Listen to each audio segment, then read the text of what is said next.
السلام علیکم، شرائع دستور سے میں ہوں عبدالقیوم صدیقی اور آپ ہیں AQS کے ساتھ. میرے ساتھ طیب بلوچ ہیں اور بارش ہو رہی ہے اسلام آباد میں شدید.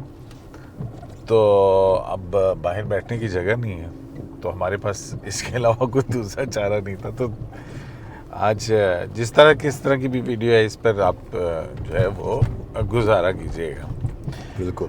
تو یہ اسلام آباد ہائی کورٹ میں کیا ہو رہا ہے، سیلاب کی صورتحال کیا ہے. آج تو قومی اسمبلی کا اجلاس بھی ہو گیا، بڑی بحث ہو رہی ہے، سوال اٹھ رہے ہیں سیلاب. اور بات وہیں پہ آ رہی ہے کہ حکومتوں نے کیا کہ ہر سال سیلاب آتے ہیں.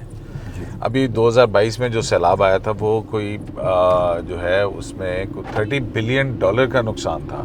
پھر اس کے بعد آپ کو پتہ ہے کہ ایک گلوبل کانفرنس بھی ہوئی تھی جس میں پلیجز ہوئے تھے $10 ارب کے. جی. اس پہ کیا ہوا کچھ نہیں پتا تھا. اب حالات جو ہیں وہ اسی طرح کے ہیں کہ بس ہر مرتبہ سیلاب آتا ہے، تصویریں بنتی ہیں، ریلیف کے کام دکھائے جاتے ہیں and so on so forth. تو آج بھی قومی اسمبلی میں بھی وہ جو ہے سوالات ہو رہے تھے کہ جناب یہ میں بتایا تو جائے کیونکہ ہر مرتبہ رورل سپورٹ پروگرام ہے، دیگر پروگرام ہے، ہر اس کے اندر پیسے اربوں خربوں روپے رکھے جاتے ہیں. وہ پیسے جاتے کہاں ہیں، وہ خرچ کہاں ہوتے ہیں؟ کیونکہ اپنا ایاز صادق صاحب جو ہیں انہوں نے کہا تھا کہ ہمیں اپنی ماں کی جو سیلری ہے تو پارلیمنٹیرین وہ ریلیف فنڈ کے اندر دینی چاہیے. بات ٹھیک ہے، ایک اچھا جیسچر ہے، لیکن ساتھ سوال بھی تو ہے نا کہ جو ان مقاصد کے لیے پیسے رکھے جاتے ہیں وہ کہاں جاتے ہیں. سوال ہے کہ نہیں ہے؟ سر بہت بڑا سوال ہے. اور دوسرا PTI کی کوئی نئی سیاسی جماعت بن رہی، کیا ہو رہا ہے؟ ہاں یہ بھی سن رہے ہیں سر. تو پہلے میں آپ کو بتاؤں کہ یہ جو فلڈز آتے ہیں انفارچونیٹلی یہ ایک بات سچ ہے کہ اس ٹائم تک تو ایکٹیویٹیز چلتی ہے جب تک پانی رہتا ہے. جب پانی ڈرائی ہو جاتا ہے نا اس کے بعد سیلاب متاثرین کا نہ کوئی ولی وارث بنتا ہے. میں سچی بتاؤں 2010 کا جو سیلاب تھا نا اس کا میں خود وکٹم تھا. ٹھیک ہے، آج تک تو ہمیں کچھ بھی نہیں ملا، نہ کوئی امداد وعدے، بہت کچھ ہوا. دوسرا چلو ہم اس چیز کو چھوڑتے ہیں. یہ جو آپ نے سوال بڑا اہم کیا کہ سیلاب تو آتے ہیں ہر 2 سال بعد، 4 سال بعد، 5 سال بعد، کہ کوئی اسٹریٹجی نہیں ہوتی اس سیلاب سے نمٹنے کے لیے، کوئی حفاظتی بند، کوئی ترتیبیں ایسی نہیں ہیں.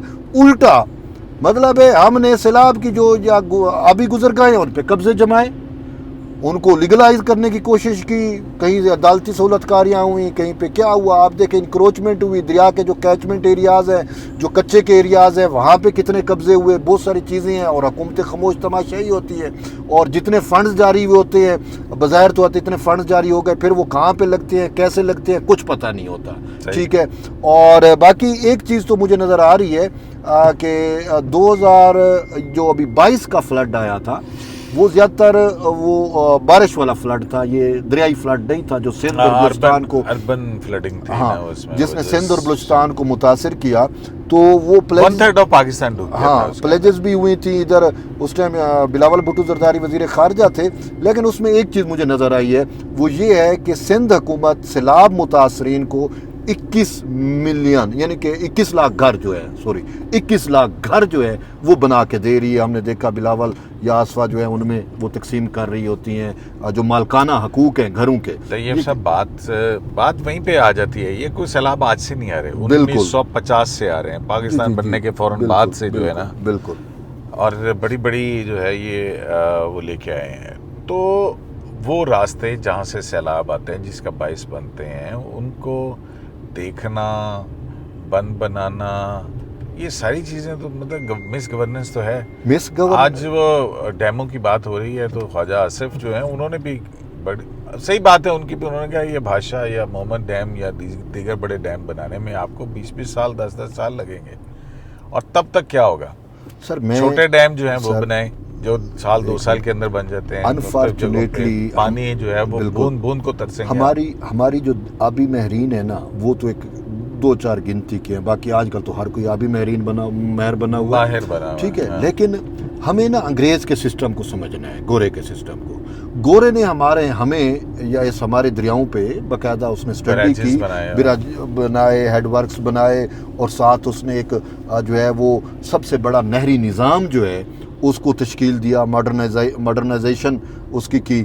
تو اس نے نا کیچمنٹ ایریاز کے ساتھ ساتھ جو ہے وہ جو آپ اسے کہتے ہیں نا آپ کسی بھی ہیڈ پہ جائیں, کسی بھی ہیڈ ورکس پہ جائیں, اس سے پہلے آپ کو ایک بہت بڑا جو ہے وہ ایک ایریا ملتا ہے, اس کو ٹپیکلی ورڈ مجھے ابھی ایگزیکٹ نہیں آ رہا, جیسے کیچمنٹ ایریا ہوتا ہے.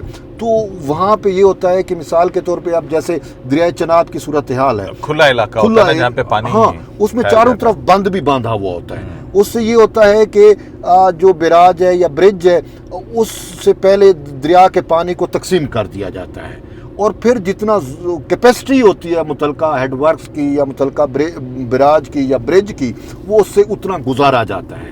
تو ہمیں اگر انہی انگریز کے انہی خطوط کے اوپر ہم اگر دوبارہ اپنے اس نظام کو بہتر کریں, اور ہمیں یہ پتہ ہوتا ہے کہ فلڈ جو ہے وہ کن کن علاقوں میں آتا ہے اور کہاں پہ بہت زیادہ ہوتا ہے, ہم وہ علاقہ مختص کر دیں. لیکن ایک اور بات بھی ہے نا کہ کبھی کبھی یہ ہوتا ہے کہ آتا ہے, کبھی نہیں آتا, اور سالوں اب یہ دیکھیں نا یہ بھی جو اس طرح کا ہے, یہ جو بھارت نے پانی چھوڑا یہ زیادہ اس کی وجہ سے ہوا ہے نا. راوی اور ستلج اور چناب جو ہیں یہ تو تینوں تو ڈرائی چلتے رہتے ہیں. بات یہ ہے کہ کبھی آئے یا کبھی نہ آئے یہ ایک الگ ڈیبیٹ ہے, لیکن ہمیں یہ کرنا ہے کہ ہمیں اپنے دریاؤں اور اس کی گزرگاہوں کی مکمل حفاظت کرنی ہے. دیکھیں قدرت کا نظام ہے, قدرت انڈیا لاکھ چاہے انڈیا کہتا تھا میں ایک قطرہ پانی نہیں دوں گا, اب سارا پانی انڈیا کے پاس میں بھی نہیں ہے, تو یہ تو قدرت کا نظام ہے. اور وہ کہتے ہیں دریا اپنی کنی نہیں بہتا, وہ کبھی اس کنی کبھی اس کنی, وہ اپنے راستے بھی بدلتا رہتا ہے, چیزیں بھی ہیں. تو ہمیں ان ساری چیزوں کے بے شک 20 سال بعد پانی ہے. اب لاہور کی ہم راوی کی بات کر رہے ہیں تو کہتے ہیں 1988 کے بعد ایسا فلڈ دیکھنے کو مل رہا ہے, ٹھیک ہے نا. تو بات یہ ہے کہ 20 سال بعد آئے گا تو صحیح, 30 سال بعد آئے, ہمیں تو اپنی تیاری کرنی ہے. اور آپ دیکھیں یہ جو جتنی موسم کا ٹمپریچر جا رہا ہے, یہ مزید سے مزید جو ہے وہ گلیشیئر تو مزید پگھلیں گے نا, جتنے گلیشیئر پگھلیں گے اتنا زیادہ پانی آئے گا. تو ہمیں تو مستقبل میں اس ترتیب کے ساتھ دیکھنا چاہیے, اور اب دیکھتے ہیں حکومت اس حوالے سے کیا کرتی ہیں. لیکن ابھی ہمارے کچھ ایسے چند فصلی آبی ماہرین ہیں جو جنہوں نے نا وہ ڈیموں کی طرف لگا دیا. وہ بھی ڈیم اگر پانی لو, انڈیا کے پاس ڈیم تھے تو کیا کر لیا نا, ڈیموں سے تو الگ پانی آ رہا ہے. اچھا اسلام آباد ہائی کورٹ میں کیا ہوا ہے؟ ہاں اس میں سر بڑی کہانی ہوئی ہے.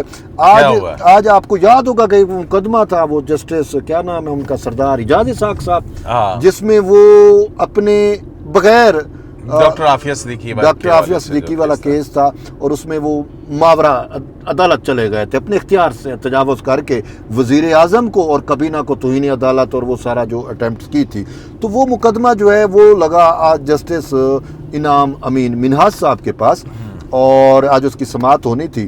اور جو ہی سماعت شروع ہوئی تو اس پہ جسٹس انعام امین منہاج کا یہ کہنا تھا کہ یہ مقدمہ کیوں نہ ہم فائل واپس چیف جسٹس کو بھیج دیں, اور جو ہے وہ اس پہ لارجر بینچ بنائیں. اس میں انہوں نے کہا ایک کوسچن ریز ہو گیا ہے, اور وہ کوسچن ہے کہ ماسٹر آف دی روسٹر کا, کیونکہ وہ آپ کو یاد ہوگا سردار اعجاز اسحاق اور ان ججز نے جو لیٹر باز ججز ہیں انہوں نے چیف جسٹس کے اختیارات کے خلاف بہت سارے فیصلے دے دیے ہیں عام کیسز میں, یاد ہوگا آپ کو.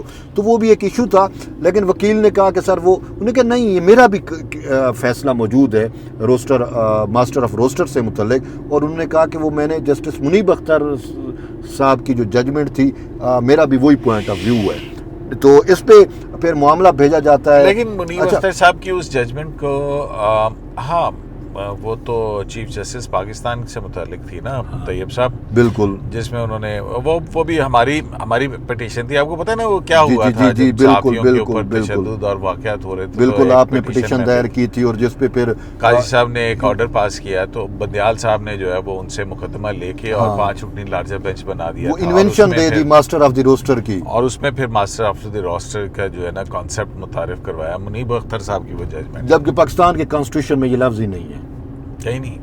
وہ منیب صاحب کی عادت ہے نا, وہ تو آپ کو پتہ ہے کتنے فیصلے ہیں ان کے جو آئین ہیں اور سے تو لیکن پھر اس کے بعد جو ہے وہ پریکٹس اینڈ پروسیجر کا قانون آیا.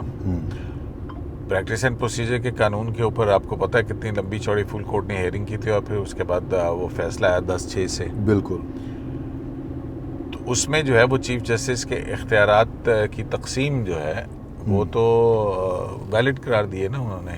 صحیح. تو اب یہ جو اپنا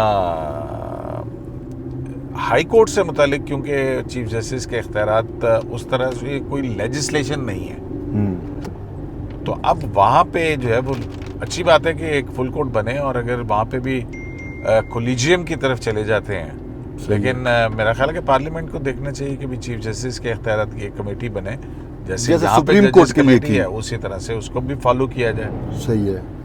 تو یہ اچھی بات ہوگی سر، بہت اچھی بات ہوگی. اس میں وہی دو رائے ہیں. ایک تو منیب اختر والی رائے ہے جو انہوں نے انوینٹ کر کے وہ کیا کہتے ہیں، وقت کی ضرورت جو تھا اس کے مطابق انہوں نے ماسٹر آف دی روسٹر کا ایک لفظ دے کے اور کہانی ادھر کر دی.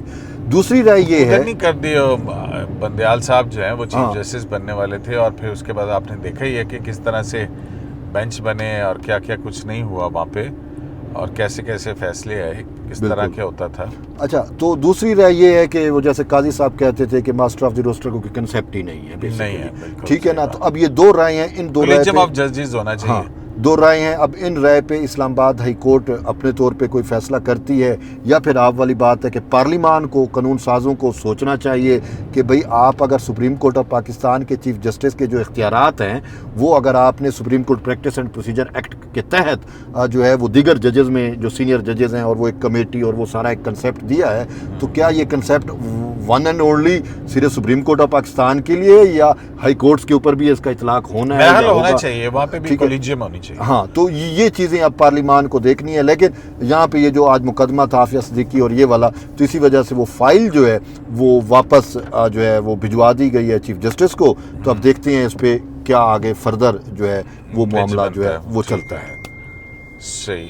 تو اپنا وہ یہ کیا خبریں اڑ رہی ہیں کہ پاکستان تحریک انصاف نے جو ہے وہ کوئی نئی اپنی سیاسی جماعت رجسٹر کرانے کی کوششیں شروع کر دی. یہ کیا کہانی ہے سر؟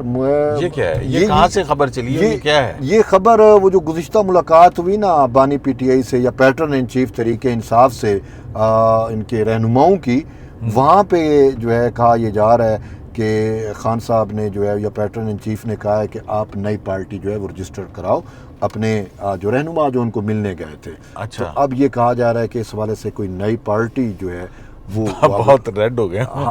خیر اب اندھیرے سے تو اچھا ہے نا، پہلے ہی جلا دیتے. تو خیر اب وہ سنا ہے کہ نئی پارٹی کی طرف جا رہے ہیں. سموسے کھانے کا دل کر رہا ہے. سموسے، چلو موسم تو بارش والا ہے. بارش والا ہے. اچھا، تو سموسے بھی کھاتے ہیں؟ وہ نہیں ہے بنگالی سموسا. بنگالی سموسا. ہاں ٹھیک ہے نا. چلو تو بہرحال اب میں آپ کو بتاؤں اس طریقے سے، پہلے آپ مجھے یہ ایک سوال کا جواب دیں.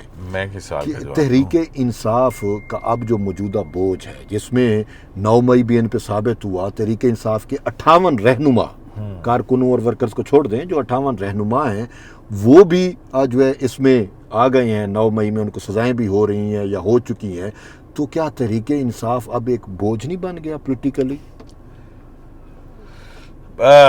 کیونکہ انہی کے رہنما ہیں. آپ یہ اسی کانٹیکسٹ کے اندر کہہ رہے ہیں مطلب کہ نئی پارٹی بنانے کی کیوں وجوہات ہیں نا؟ آپ کے خیال میں یہ وجوہات ہیں؟ ہاں، میرے آئین کا آرٹیکل 17 سب کلاس 2 جو ہے وہ اس میں اگر اس کو دیکھا جائے تو وہ یہ فیڈرل گورنمنٹ جو ہے ایک ایسی سیاسی جماعت کو جو کہ ملکی مفادات کے خلاف یا اس میں ہو تو وہ جو ہے اس پر پابندی عائد کر سکتی ہے. اب پابندی کی بات پہلے بھی چلی تھی، لیکن اس میں جو ہے اقدامات تو بہت سارے ہیں نا. اگر آپ گننا شروع کریں گے تو وہ تو ہاں، لیکن وہ اپنی ایک پولیٹیکل ٹالرنس ہوتی ہے نا سیاسی جماعتوں کی کہ نہیں یہ اچھا اقدام نہیں ہے کہ کسی بھی سیاسی جماعت جو ہے اس کو بین کیا جائے. اب وہ تو دیکھنا ہے فیڈرل گورنمنٹ کرتی ہے نہیں کرتی ہے. لیکن یہ جو چارٹ شیٹ آپ نے بتائی ہے کہ ان کے اتنے لوگ ہیں جن کو کنوکشنز ہوئی ہیں، ورکرز بھی ہیں، لیڈرز بھی ہیں، تو یہ ایک بڑا ایک سوچنے والی بات تو ہے سر. اب اس کا بوجھ میں یہ سمجھ رہا ہوں کہ لیکن ابھی جب تک سپریم کورٹ سے یا ہائی کورٹ سے یہ فائنلائز نہیں ہو جاتی ہیں تو اس میں بھی ایک روم تو موجود ہے. روم تو موجود ہے، لیکن بات یہ ہے کہ پھر پی ٹی آئی اب بطور پولیٹیکل پارٹی تو ہے، لیکن کانسٹیٹیوشنلی تو اب یہ اس کا پارٹی کا وجود نہیں رہا نا. وہ الیکشن کمیشن میں ابھی تک اس کا کیس پینڈنگ پڑا ہے، انٹرا پارٹی الیکشن اور بھی بہت ساری چیزیں ایسی ہیں. اچھا تیسری یہ ہے کہ اس کے اوپر یہ بھی ایلیگیشن ہے اسرائیل اور انڈین کی فنڈنگ کا، بہت ساری چیزیں ہیں. تو اور اس کے ساتھ میں یہ سمجھتا ہوں کہ وہ جو پیٹرن ان چیف بیٹھا ہوا ہے جس نے یہ ہدایت کی ہے، شاید اس کو نوشتہ دیوار بھی نظر آ گیا ہے، یا وہ اب اس کا بوجھ نہیں اٹھانا چاہ رہا کہ اتنا بہت بھاری بوجھ ہو گیا، وہ اب اسے اٹھایا نہیں جا رہا. تو اس وجہ سے وہ اس سے اسکیپ کر کے ایک نیا راستہ، ایک نیا ایونیو، ایک نئی پارٹی کی طرف جو ہے وہ شاید اپنے آپ نہیں. تو وہ نئی پارٹی کن خد و خال پہ بنائیں گے اور کس طرح سے بنائیں گے؟ کون سی نئی پارٹی بنے گی؟ کیا ہوگا؟ ہاں اب یہ تو میرا نہیں خیال ہے کہ یہ ایسے ہی ہوگا. یہ تو ان کا کام ہے، لیکن ماضی میں آپ کو پتا ہے پاکستان پیپلز پارٹی تھی، پیپلز پارٹی پارلیمنٹیرین بنی، دوسری ٹھیک ہے نا. ہاں پیپلز پارٹی پارلیمنٹیرین بنی، ابھی بھی رجسٹر، ہاں دونوں رجسٹرڈ ہیں، تلوار اور تیر والی دونوں ہیں. تو یہ تو چلتی رہتی ہیں. لیکن اس سے فائدہ کیا ہوگا پی ٹی آئی کو؟ اگر پی ٹی آئی خود ہی ایک نئی پارٹی ایک ڈسمینٹل کر کے وہ کرنا چاہتی ہے تو اس سے پی ٹی آئی کو کیا فائدہ ہو سکتا ہے؟ یا پی ٹی آئی کی موجودہ قیادت کو کیا ہو سکتا ہے؟ جو کنوکٹڈ ہیں وہ تو کنوکٹڈ ہیں، تو بہرحال یہ کنوکٹڈ ہی رہیں گے اگر ان کی سزائیں جو ہیں وہ ہو جاتی ہیں. وہ تو ہمیں میرا نہیں خیال ہے کہ اس کے اندر کوئی ایسا سبسٹنس ہے. عمران خان کے ویسے بھی جتنے فیصلے ہیں ہمیں اس میں کوئی عقل، کوئی سمجھ، کوئی وزڈم نظر آئی ہے جو اس میں نظر آئے گی. تو بات تو یہی ہے نا. آپ بتائیں مجھ میں تو کبھی کوئی پولیٹیکل وزڈم ہو کسی بھی فیصلے میں تو بہرحال اس کا جو مرضی ہے یا اس کو پتہ چل گیا کہ بھئی اس پہ پابندی لگ رہی ہے، اس نے کہا چلو نہیں بنا لو. چلیں جی، اب تک کے لیے اتنا ہی. تو ایسا ہی ہے جناب، ملک کے اندر جو سیلاب ہے، صورتحال وہ بڑی دیگرگوں ہے. اللہ تعالیٰ حفظ و امان. شنگھائی تعاون تنظیم کا بھی سارا اجلاس ہوا ہے. اچھا وہ انڈیا والے پاکستان کی سبکی دکھا رہے ہیں. اچھا میں بھی انڈیا دہلی پہ بیٹھا ہوا تھا تو وہ تو باڈی لینگویج یہ کہہ رہی ہے، باڈی لینگویج. میں نے کہا باڈی لینگویج کے چھوڑو، تھوڑا اعلامیہ پہ بھی آ جاؤ نا، اعلامیہ کیا کہہ رہا ہے. ٹھیک ہے وہ کہتے ہیں اعلامیہ کا ہمیں نہیں پتا. تو بہرحال اعلامیہ میں آپ کو بتاؤں کہ آج وزیر اعظم شہباز شریف کا جو سپیچ تھا نا وہ بہت پاورفل سپیچ تھا. اور آج کے سپیچ میں آج جو ہم آپ آبی جارحیت کی یا اس کی بارش کی بات کر رہے ہیں، سیلاب کی بات کر رہے ہیں، تو اس میں انڈیا کا آبی جارحیت بھی ہے، سینتاس معاہدے کو نہ ماننا، پھر کنٹرولڈ واٹر کو بر وقت ریلیز نہ کرنا، پھر فلڈ گیٹس جو ہے وہ جب اس کے ڈیم انتہا کو پہنچے 87% سے اوپر تو پھر اس کے بعد فلڈ گیٹس کا اوپن کرنا. اور مادھوپور ڈیم کے تو فلڈ گیٹس بھی اسی وجہ سے ٹوٹ گئے، دباؤ کی وجہ سے. تو یہ ساری چیزیں ہیں. تو آج پاکستان نے اپنا یہ جو انڈیا کا یہ جو واٹر ٹیررزم آپ کہیں، ہائیڈرو ٹیررزم کہیں، اس کو ایس سی او میں بطور مقدمہ رجسٹرڈ کرا دیا ہے. اور کہا ہے کہ دیکھیں دنیا کا وزیر اعظم کا یہ کہنا تھا کہ یہ ہمارے خلاف آبی جارحیت کر رہے ہیں، دنیا کا کون سا ایسا ملک ہے جو کرتا ہے. اور پھر اس نے کہا یہ تو ایس سی او کے ممبر ملک کے خلاف کر رہے ہیں. تو ایس سی او کا اپنا چارٹر کیا کہتا ہے، ایس سی او کی اپنی سپرٹ کیا کہتی ہے؟ کیا یہ اس کی سرین خلاف ورزی نہیں ہے؟ کیا یہ ہر ایس سی او کا ملک جو ہے وہ اس کا پابند نہیں ہے کہ وہ دوسرے ایس سی او ملک کی جو ہے سلامتی اور خود مختاری کا جو ہے وہ تحفظ کرے گا؟ تحفظ مین کہ وہ اس کو وائلیٹ نہیں کرے گا نا. ٹھیک ہے، تو انڈیا نے تو وائلیٹ کر رہا ہے. پھر اس نے وزیر اعظم صاحب نے یہ بھی کہا کہ جو ہے انڈیا جو ہے وہ مودی کے بارے میں انہوں نے کہا کہ یہ جو ہے یہ پولیٹیسائز کر رہے ہیں ٹیررزم کو. اب ان کا یہ جھوٹا بیانیہ اس کو اب دنیا نہیں خرید رہی. دنیا اب اس کو پتہ ہے اس کو اپنے پولیٹیکل پرپز کے لیے استعمال. آپ کو پتہ ہے کہ انڈیا کیسے کرتا ہے کہ انڈیا واحد ملک ہے دنیا کا جس کا الیکشن پاکستان پہ ہوتا ہے. ٹھیک ہے نا، ٹھیک ہے. تو یہ ساری چیزیں تھیں. اور پھر سب سے بڑی بات جو میں نے اعلامیہ میں پڑھی ہے نا، اعلامیہ کے 3 پوائنٹس، باقی تو ایک انٹرنیشنلی بہت ساری چیزیں ہیں، ایران پہ اسرائیل کی مذمت، یعنی کہ اسرائیلی حملے کی بہت ساری چیزیں، لیکن 3 چیزیں بڑی ہیں یہ جو پاکستان اور انڈیا سے ریلیونٹ ہے. ایک یہ ہے کہ جو جعفر ایکسپریس پہ حملہ ہوا، ٹھیک ہے، اس کی مذمت کی گئی ہے جو کہ پاکستان کی ایک بڑی فتح ہے. دوسرا جو خزدار میں اے پی ایس ہوا جس کو فتنۃ الہندوستان نے کرایا، اس کی بھی مذمت کی گئی ہے اور یوں سمجھے کہ انڈیا کے زخموں پہ نمک چھڑکا گیا ہے. تیسرا پہلگام کی بھی مذمت کی گئی ہے.